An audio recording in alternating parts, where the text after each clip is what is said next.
ಹೇಳಿ ಹೋಗು ಕಾರಣ ಇದು ಪ್ರೀತಿ ಮತ್ತು ಮೋಸದ ಆಳ ಅಂತರಾಳಗಳ ಅನಾವರಣ. ಈ ಹಾಳೆಗಳ ಗುಂಗಿನಿಂದ ಹೊರಬರಲು ಕೆಲ ದಿನಗಳನ್ನೇ ತೆಗೆದುಕೊಂಡಿದ್ದೆ. ಫಸ್ಟ್ ಕಾಡೋ ಪುಸ್ತಕವಾಯಿತು. ಹೌದು, ಕಾರಣ ಒಂದಲ್ಲ ಒಂದು ಹಂತದಲ್ಲಿ ಬಹುತೇಕರ ಬದುಕಿನಲ್ಲಿ ಘಟಿಸಿದ ಘಟನೆಗಳ ಗುಚ್ಛವಿದೆ. ಇಲ್ಲಿ ಹಠಕ್ಕೆ ಬಿದ್ದ ಹಿಮವಂತ ಪ್ರೀತಿಗಾಗಿ, ತಾನು ಪ್ರೀತಿಸಿದ ಪ್ರಾರ್ಥನಾಳಿಗಾಗಿ ಜಗತ್ತನ್ನೇ ಗೆಲ್ಲಲು ಸಿದ್ಧನಿದ್ದ. ಮನೆಯನ್ನ ತೊರೆದು ವೈದ್ಯಳಾಗೋ ಕನಸನ್ನ ಹೊತ್ತು ಚನ್ನರಾಯ ಪಟ್ಟಣದಿಂದ ಜೊತೆಗೆ ಹೆಜ್ಜೆ ಹಾಕಿದ್ದ ಆ ಪ್ರಾರ್ಥನಾಳಿಗೆ ದೇವರೇ ಆಗಿದ್ದ. ಆ ದೇವರನ್ನು ತೊರೆಯೋ ನಿರ್ಧಾರವನ್ನ ಪ್ರಾರ್ಥನಾ ಯಾಕೆ ಮಾಡಿದ್ಲು? ಅದು ವಯಸ್ಸಿನ ಚಂಚಲತೆಯ, ಮನಸ್ಸಿನ ದುರ್ಬಲತೆಯ, ಆಸ್ತಿ ಐಶ್ವರ್ಯದ ವ್ಯಾಮೋಹವ, ಆ ಮೋಜುಗಾರನೆಡೆಗಿನ ಸೆಳೆತವ?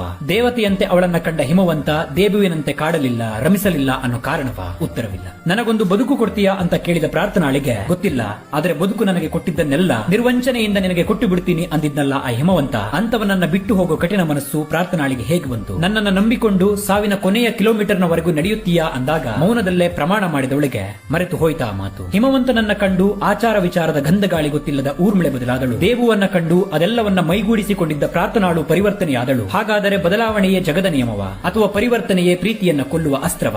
ಅಬ್ಬಾ, ಅದೆಷ್ಟು ಪ್ರಶ್ನೆಗಳು ಈ ಪುಸ್ತಕದುದ್ದಕ್ಕೂ ಕಾಡಿದ್ದವೋ ಲೆಕ್ಕವಿಲ್ಲ. ಒದ್ದೆಯಾದ ಹಾಳೆಗಳೇ ಹೇಳಬೇಕು ಜಾರಿದ ಕಣ್ಣ ಹನಿಯ ನೋವಿನ ತೀವ್ರತೆಯ ಕಥೆಯನ್ನೆಲ್ಲ. ಈ ಪುಸ್ತಕದ ಬಗ್ಗೆ ಗೀಚುತ್ತಾ ಹೋದರೆ ಮತ್ತೊಂದು ಪುಸ್ತಕವನ್ನೇ ಬರೆಯಬಹುದು. ಒಂದೊಮ್ಮೆ ಓದಿ ನೋಡಿ.